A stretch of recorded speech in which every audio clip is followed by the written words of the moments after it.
starting now. So we're going to do some deep breathing, and I would like you to put your hands on your belly right now. And so many of us live such a stressful life. We're running here, we're running there, you know, and sometimes during the day I find myself breathing very shallowly. And to breathe properly, you really should see your belly go in and go out as you breathe from your diaphragm and from your stomach. Singers know this, but oftentimes we in this normal modern life don't know how to breathe deeply. So we're going to start tonight by doing that. So put your hand on your belly, and what we're going to do is we're going to breathe through our nose to the count of 5, and then we're going to hold that breath to the count of 5, and then we are going to exhale through our mouth to the count of 5. Okay, let's go. So ready? Inhale through your nose. 2, 3, 4, 5, and hold. 2, 3, 4, 5. Now exhale. 2, 3, 4, 5. Again, inhale through your nose. 2, 3, 4, 5, and hold. 2, 3, 4, 5. Exhale through your mouth. 2, 3, 4, 5. Let's do it again. Inhale. 1, 2, 3 through your nose. 5. Hold. 2, 3, 4, 5. Exhale through your mouth. 3, 4, 5. Let's do it again. Inhale. 2, 3, 4, 5, and hold. 2, 3, 4, 5. Exhale. 2, 3, 4, 5. One more time. Inhale. 2, 3, 4, 5, and hold. 2, 3, 4, 5. Exhale. 2, 3, 4, 5. Now, if you did that 5 times, you're halfway through a cycle, and I want to continue to practice this. It's something that you should do every day. You should do it once in the morning and once in the evening if you can. And so I'm trying to get my slide to advance here. Why are you not advancing? It's like I keep having problems. There we go. All righty.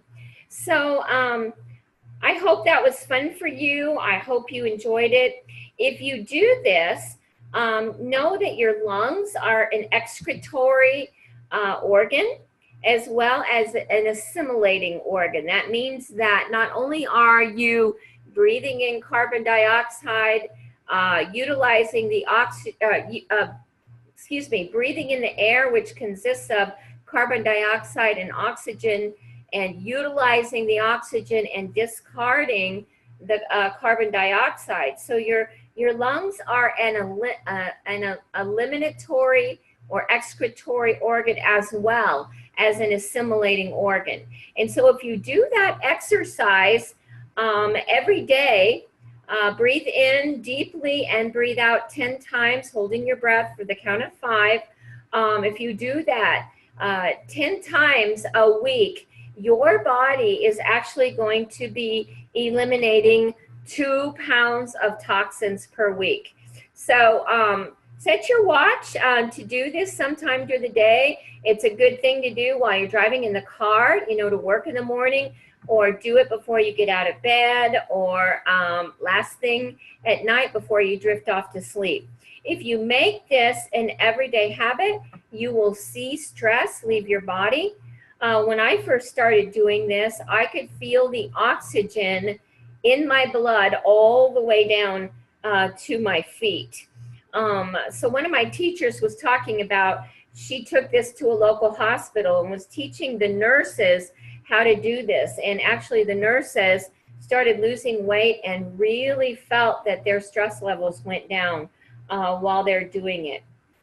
But that is not the subject of the call tonight. The subject of the call tonight is on the power of movement and the dangers of not moving.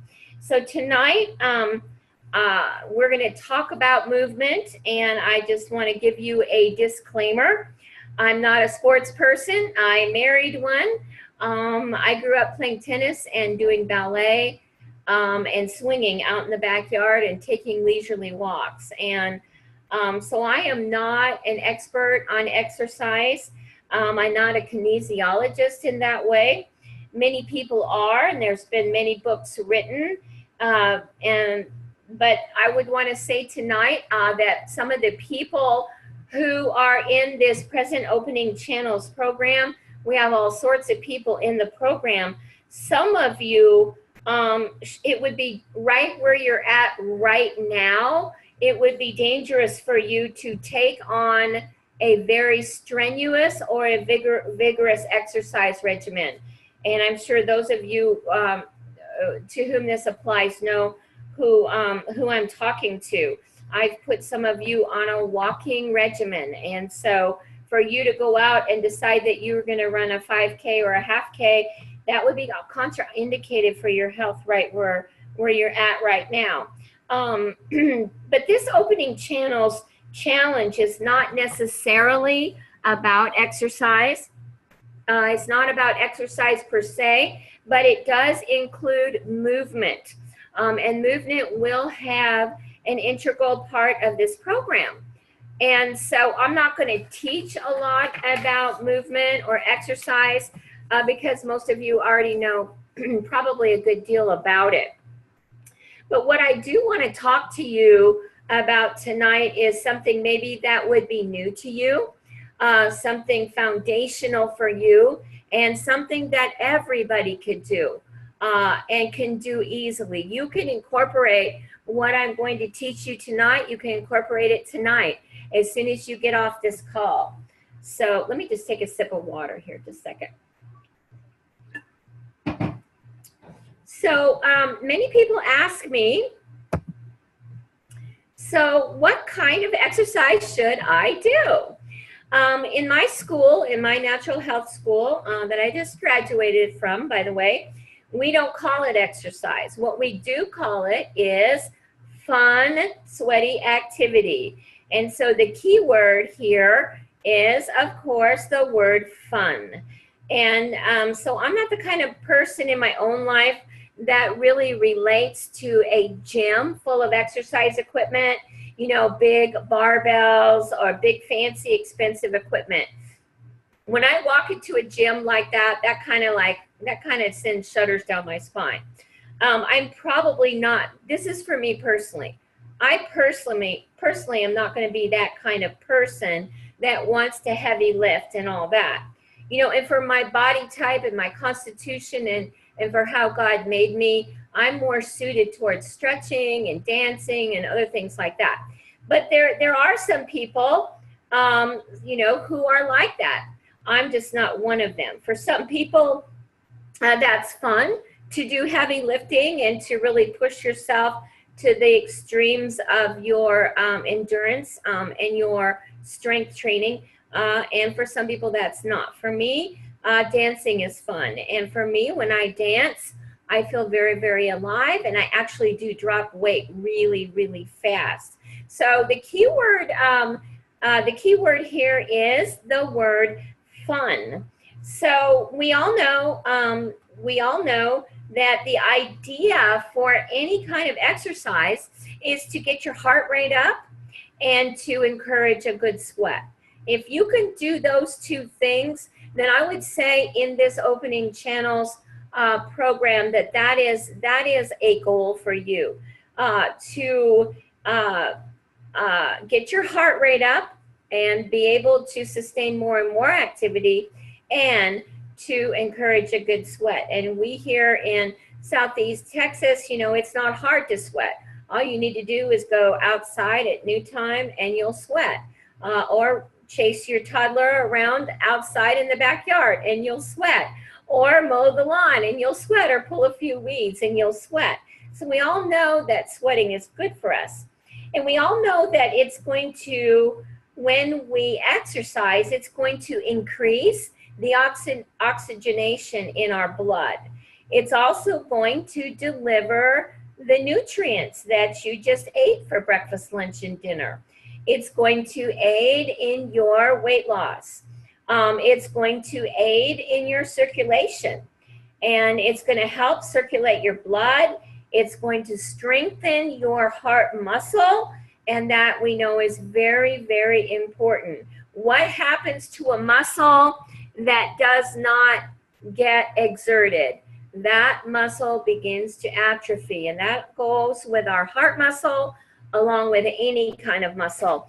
I know when I was a 12-year-old girl, I dropped a butcher knife on my ankle and I severed 4 tendons, and consequently I spent the entire summer in a cast, and I got the cast off right the day before my 7th grade started. And I looked at my leg, and for a young teenage girl, it was not the kind of leg that I wanted to show at school. It was shrunken and white, and the skin started peeling off, and that is a classic example of atrophy. If you don't use your muscles, they will atrophy. So most doctors recommend that for a beginning exercise regime, to start out with 20-minute sessions. 20 to 30 minutes is probably all that you should tackle. And I do want to say this as a disclaimer at this point. If you are if you know that you're very out of shape, overweight, and you have reason to believe that you should go see your doctor, my encouragement is, before you start any kind of exercise regime, if you are middle-aged or morbidly overweight, that you should actually talk to your doctor. I know at the Y, we signed up at the Y, and before they would let us work out, we had to be examined by their fitness specialist, who took our heart rate, our pulse, who had us breathe and checked our weight. So I don't want to encourage anybody in this program to go 0 to 60 in 60 seconds flat without seeing your healthcare practitioner. But doctors do say that 3 sessions a week of 20 to 30 minutes a day is probably good to start with. For me, in this program, I'm not going to recommend that certain people work out a lot. I would like to encourage my clients in this program to do some deep breathing, to do their water and their hydration. They know that to start this program, they need to be drinking 1/2 of their body weight in ounces per day of distilled water. Everybody in this program has been encouraged to drink distilled water. There's some reasons for that. One reason is that distilled water helps to chelate gunk and junk out of your veins and your buildup of cholesterol and excess minerals and toxins. Distilled water will do that. Deep breathing will eliminate 2 pounds of toxins a week. But for most of my clients who are not used to exercising, I just tell them to start to walk every day. If I could get you to drink your water, breathe deeply, and walk every day, starting out with 20 minutes, then I'm happy. And then after they've walked for 20 minutes for a week, they could increase it by 5 minutes. And the next week, they could walk for 25 minutes a day and then hold it for a week or 2 weeks and then graduate to 30 minutes a day and then hold it there. Hold it there for a while until you're ready to get to the next plateau.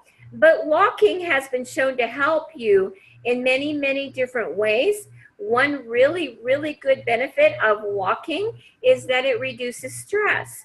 Did you know that the nervous system, of all of the nerves in your body, your entire body, your nervous system, every nerve in your body ends up in the bottom of your feet?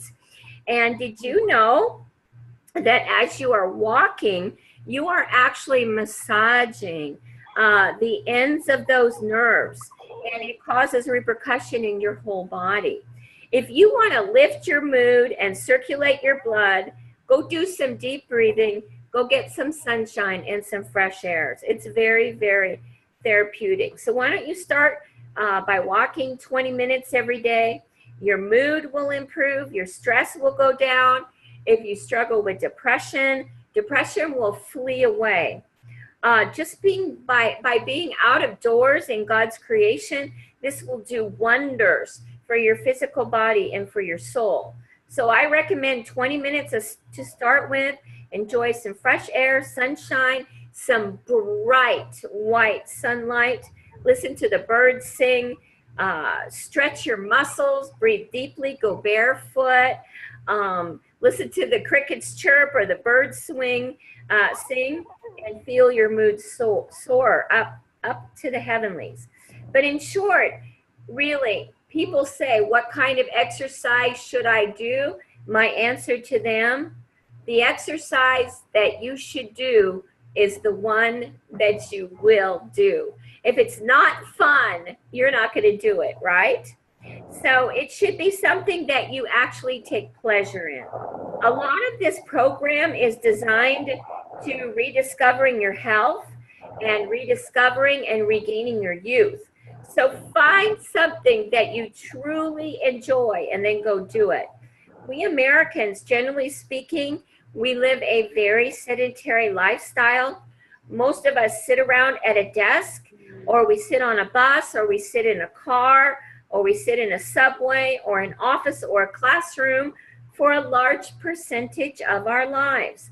And then when we get home, we'll sit in front of the TV, and more likely than not, we won't be playing a game, but we will be watching a game on TV. Like we know, we didn't just watch the World Series, right? Most of America was watching the World Series, or they were watching the Olympics, or they were watching March Madness or the Super Bowl, right? That doesn't do anything for our health, just to sit and watch a game. What would actually be good for us is to go outside and play a game and then have fun doing it. So did you know, when I found out this, I was like, this is revolutionary. This really changed my life. And it also helped me to change some other people's life. Did you know that simply by standing, let's start with what we can do easily. You don't have to go out and buy an expensive gym membership. Did you know that simply by standing on your own 2 feet, that you burn 3 times as many calories as you do by sitting on your bum? Isn't that something?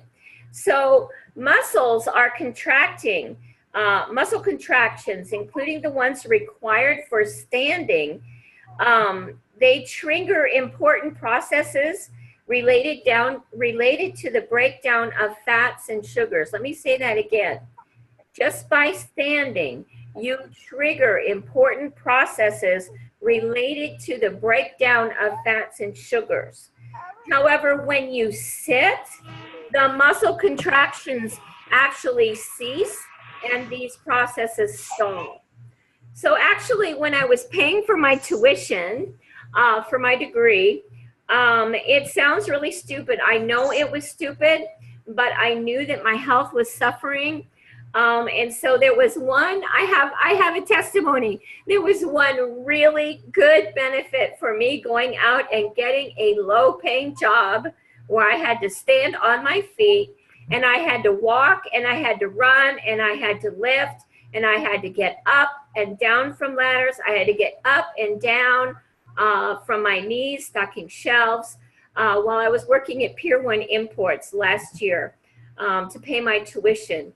I actually got a lot of exercise doing that jobs. And of all the other jobs I've ever had in my whole life have been sitting in front of a computer at a desk with my hind end getting wider as we speak. So that was one benefit of getting a low paying, physically active job. But so is standing. Standing is really, really good for us. So this is a picture here of what we call the standing desk. And I know a dear man of God. He's my pastor. He's my spiritual father. He was getting blood clots in his legs from spending many, many, many long hours reading and writing curriculum, writing books, studying the Word of God, writing sermons. Nope, Caleb. And I was very concerned about him. And I said to him, you know, you should get a standing desk. I think that this would be really good for you.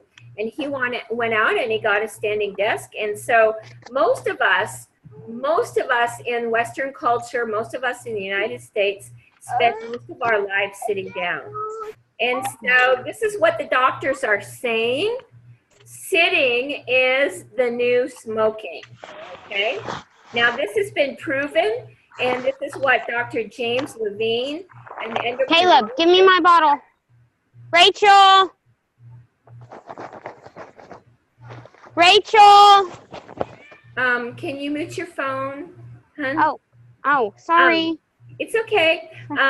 Dr. James Levine, he's an endocrinologist at Mayo Clinic. He said that sitting is the new smoking. And so he's actually the founder of an organization called standup.org. And he's the inventor of the stand-up desk. He also states that there are at least 24 different chronic diseases and conditions associated with an excess of sitting down. So I know your heart, and sitting down takes a tremendous toll on your heart. Sitting is the new smoking. So these are the facts. Okay, excessive sitting impacts our body's metabolic system. Today, our bodies are breaking down from obesity. They're breaking down from high blood pressure, diabetes, cancer, and depression. The cascade of health ills and everyday malaise that comes from just that sitting down disease is actually the name of a disease. This is Dr. James Levine, MD, PhD of the American Medical Association. He agrees that sitting for extended periods of time can be bad for our health. Their policy recommends organizations to offer sitting alternatives that include standing desks for sedentary lifestyles. And so sedentary lifestyles increase the risk for cardiovascular disease for people who sit most of the day. Their risk of heart attack is about the same as for those who smoke cigarettes. Get that. The people who sit all day have the same chance of a heart attack as those who smoke cigarettes. Martha Brogan, cardiologist at Mayo Clinic, says that combating sitting disease with added gym time may not work. So get this, you can sit all day long and then run to the gym. That is not necessarily going to really decrease your risk of cardiovascular disease. And we're going to talk about that in a second. Studies show that might not reverse the sitting disease. Studies show on an average that all of us sit for 7.7 hours per day. And some people estimate, it's estimated that some people sit for up to 15 hours per day.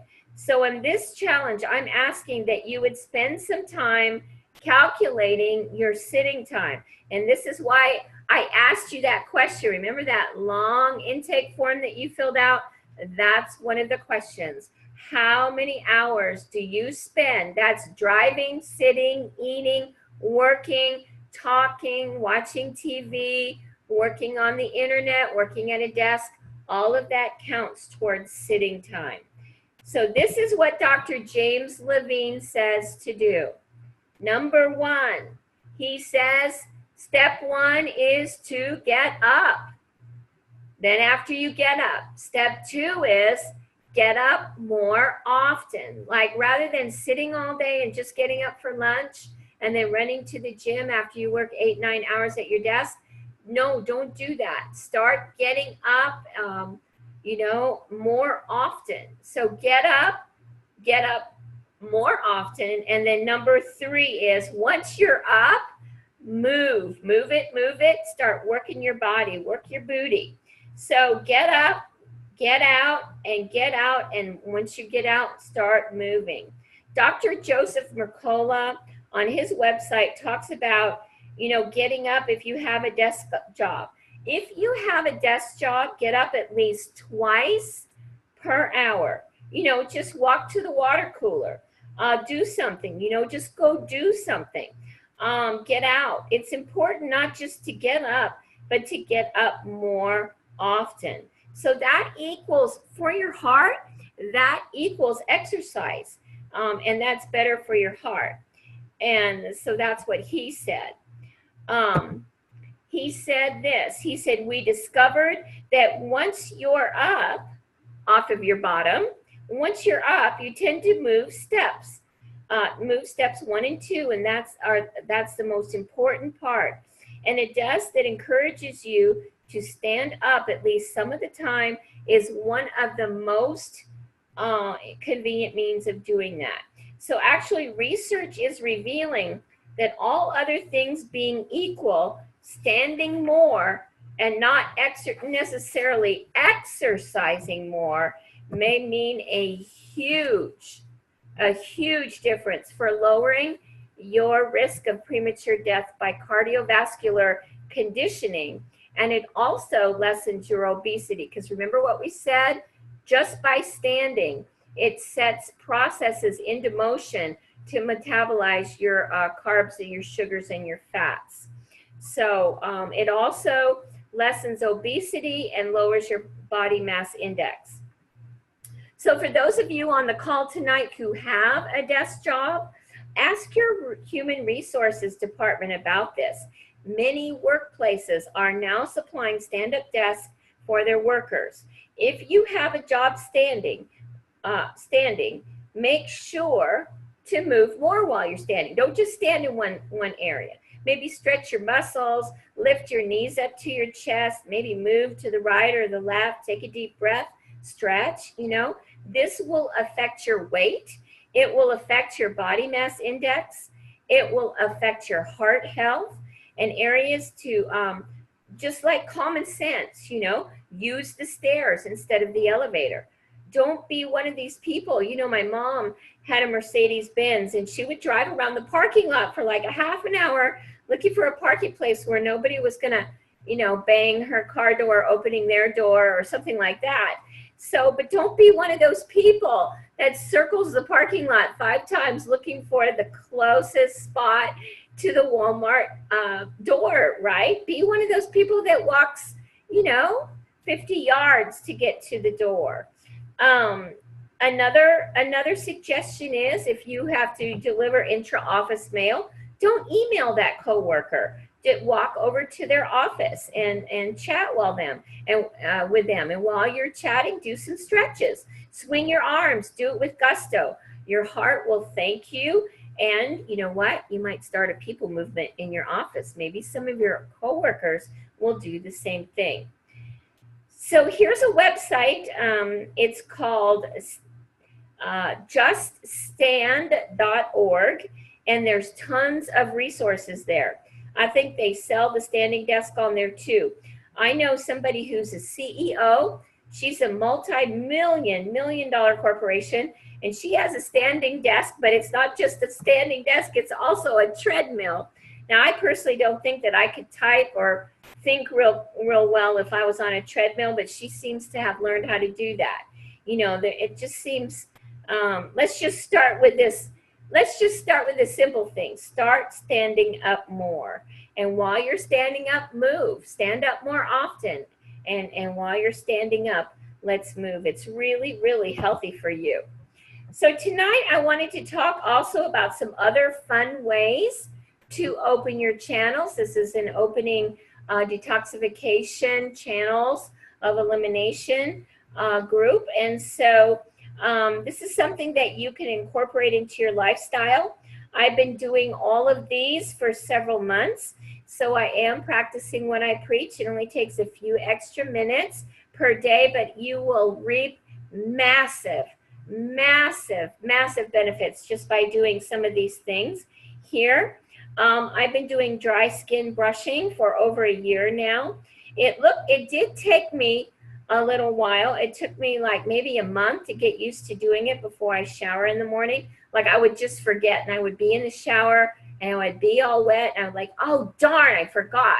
So, but the thing with dry skin brushing is once you're wet, it doesn't really work. You have to do it before your shower for it to have max impact on you.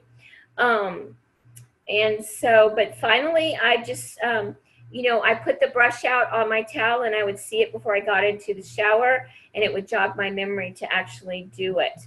But also going to the sauna, and the sauna that's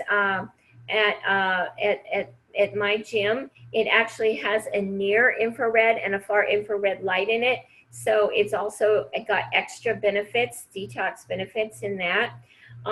So when you go to a sauna, what does it do? It makes you sweat. And when you sweat, that is great. You sweat out toxins.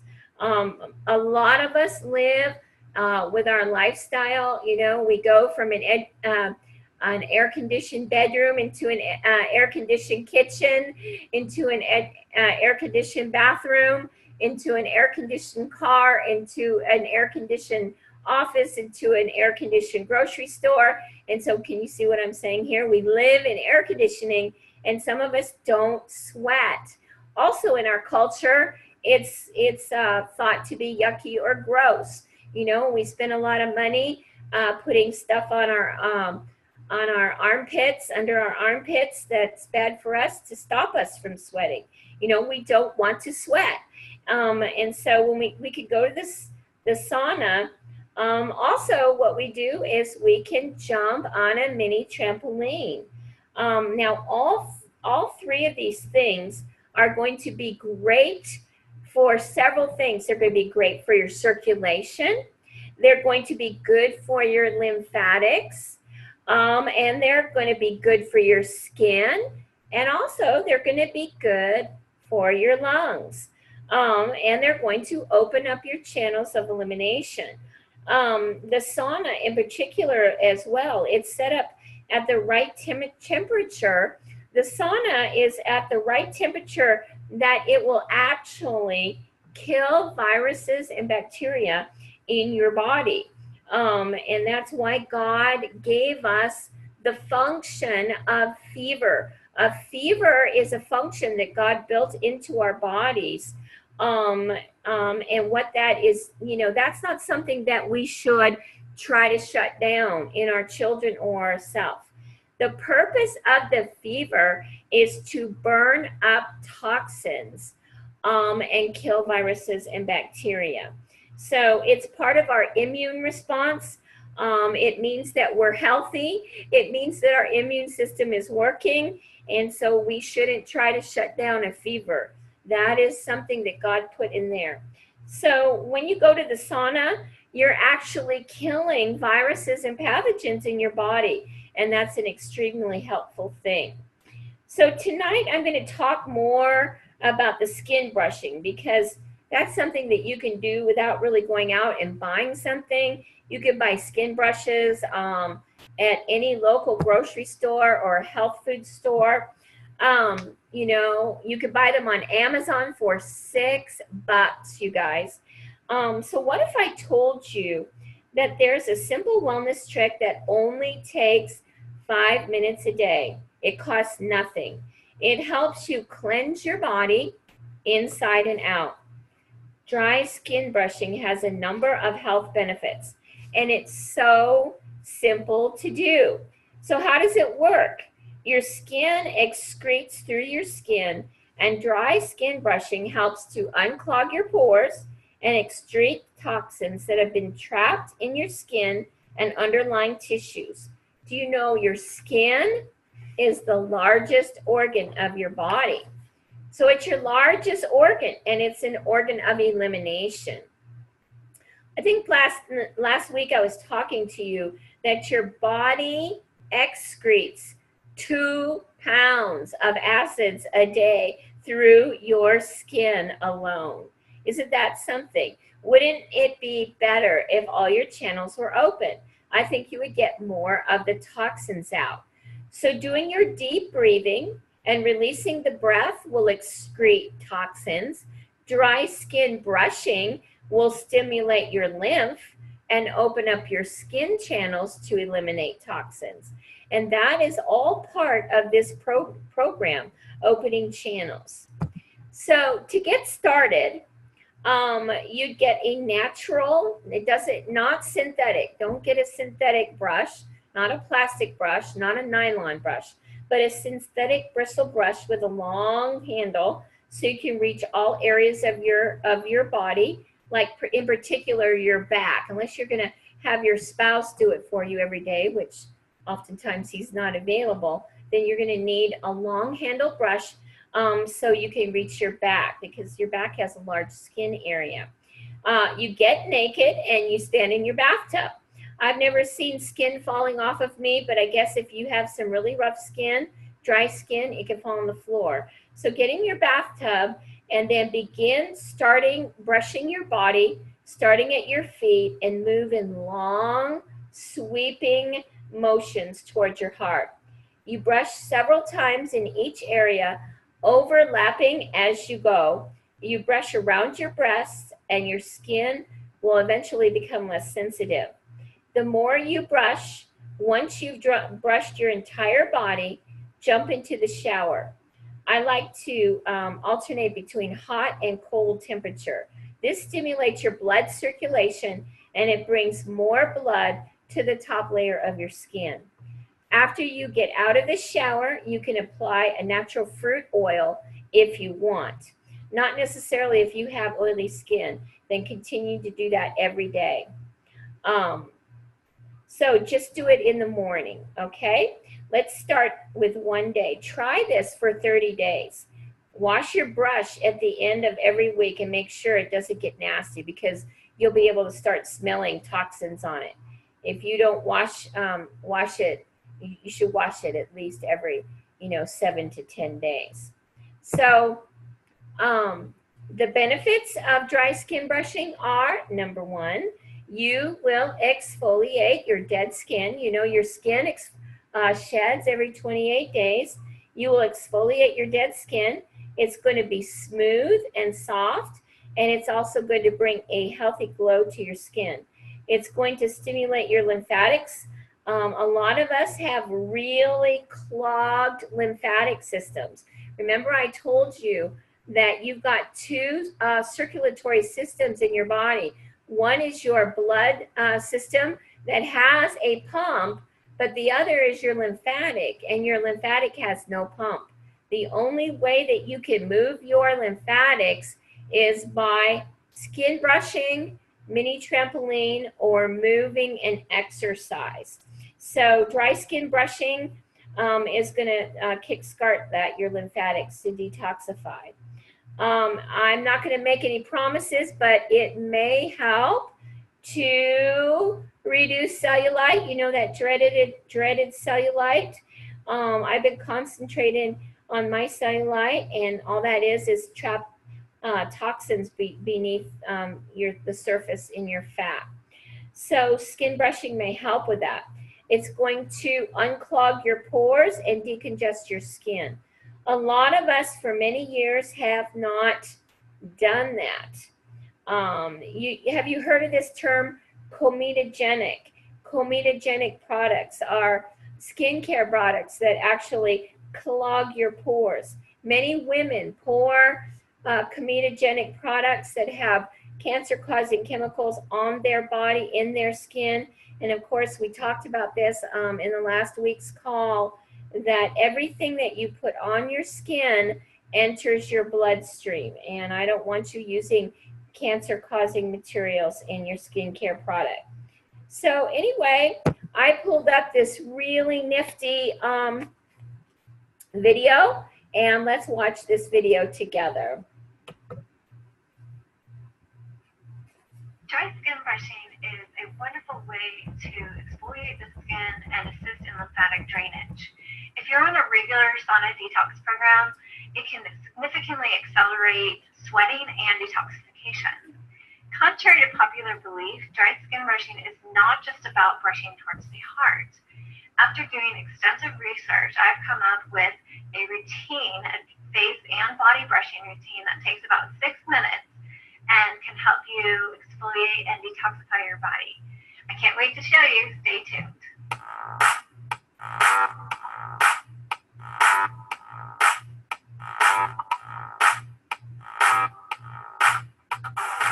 So as I mentioned, I noticed that there are a lot of videos and articles out there about dry skin brushing, which talk about just the importance of brushing towards the heart. And then I found a couple videos and articles which show the correct way of dry skin brushing that talk about the lymphatic watersheds on the body and how the lymphatic drainage actually works. The body's lymphatic system is broken up into 4 main areas, and these are indicated by the red lines in this diagram. The first watershed goes across the clavicle up by the neck area, and the second goes across the belly button around the waist, and then the third main area is divided by the pelvic watershed, which goes from the top of the hips down to the pelvic bone. So this diagram was very useful for me to be able to visualize why I'm doing the brushing technique the way I'm doing it, and hopefully it'll help you as well. Did you know that 3/4 of our lymphatic drainage system empties out in our upper left armpit lymph node areas? So just keep that in mind when we're going through this routine. So I use 2 different brushes, one that has softer bristles for the face, and this is called Eco Tools, and one which has coarser bristles for the body. And I got both of these at Rite Aid because I'm on a budget. But I assembled a Amazon wish list for those of you who are looking for something more high quality or even stuff that's affordable. You can click in the link below and go to my Amazon wish list. All right, let's get to it. Here's what I do before my sauna. And if you haven't seen my video, How to Build a Sauna for around $150, you should definitely check that out next. Links below and above. All right, starting with the face. I spend about 14 strokes or so over my lip and my chin area, and then move up to the upper cheek, and you want to push it up into those parotid glands, which are at the base of your ear. And then you go up the sinus and over the forehead. Generally, the amount of strokes are about 7. You want to push pretty hard. This brush is really soft, so I give it a good amount of pressure. And again, I like to focus on my upper lip area because I have smoker lines from being a smoker for 20 years, and I'd love to get rid of those.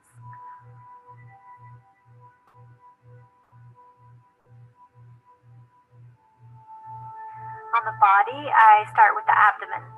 Dr. Beck says the abdomen holds 60 to 70% of our lymphatic tissue, and it's one of the most important parts of our lymph and detox systems. She recommends spending about a minute on this area. I do about 30 seconds, And you work in the direction that the large intestine goes in the body, which is from right to left. So we work in small circular motion and then larger circular motions. And then I move up to the topmost watershed area on the neck. We go 7 strokes and we go up the jawbone and into the cervical nodes, which are along the side of the neck, and then down into the clavicle. And then we go down the front of the neck into the clavicle, and then from the base of the neck around into the center point, and then across the back of the shoulder, and then from the top of the breast up into the clavicle. In the auxiliary nodes, now remember, this is where 3/4 of the lymphatic system drains, so take your time here, do 7 clockwise and 7 counterclockwise strokes. And then I do 3 times around the outside of the breast. And then we do 3 times across the top of the chest, and this is getting the thymus gland in that center of the chest. 7 times under the breast and up into those auxiliary nodes. 3 times across the abdomen, staying above the watershed that goes across the belly button line.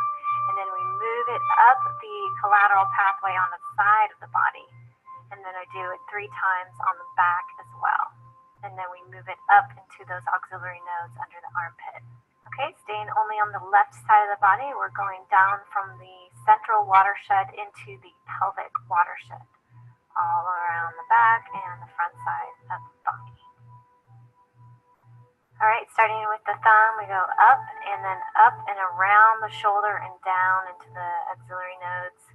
And I spend about 2 times on each section of the upper arm. And then I do the hand, the palm of the hand, and then down the front of the arm about 3 times into that armpit area. All right, moving on to the legs, we go from the foot, the ankle area, you want to go straight up. You don't really want to twist or go across the line. So you just go straight up into that pelvic watershed. And you're actually supposed to do the feet and then the ankles like that. You can do that first or last. It doesn't really matter. And then I like to spend some extra time on that pesky cellulite area, brushing up and then brushing across the booty into the pelvic area. Okay, 7 strokes clockwise and 7 strokes counterclockwise in the inguinal lymph node area. And that completes the left side of the body. Moving on to the right side, it's an exact mirror of the left. So you can just follow along as I do it in normal speed. You can see exactly what I do. Now, besides the fact that it helps move the lymph system, one of my favorite benefits of dry skin brushing is that it helps me sweat more in the sauna. I think I sweat about probably 20 to 25% more when I do skin brush than when I don't. Another great thing I've noticed is that my skin on my face and my body is so much more soft now that I've started skin brushing. It also stimulates the liver and therefore increases the rate of detoxification. And then it's said to decrease cellulite, and whether that one's true or not, it's yet to be determined. But I definitely focus on that area, and I will let you know if I see any results.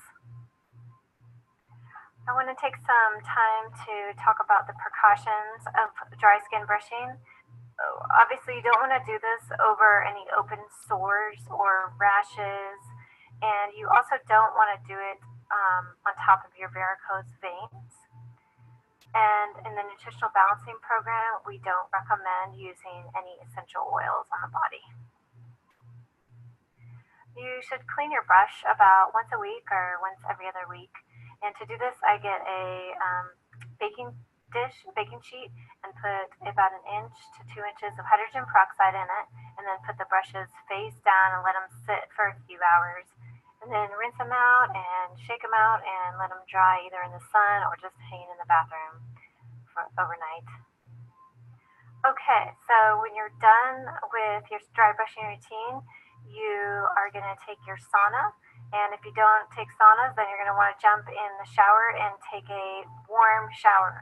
And be sure to replenish your electrolytes by drinking plenty of spring water and taking kelp, unless you have a thyroid issue. I combine all my new knowledge into a routine that works for me. It takes about 6 minutes, and you should try it too.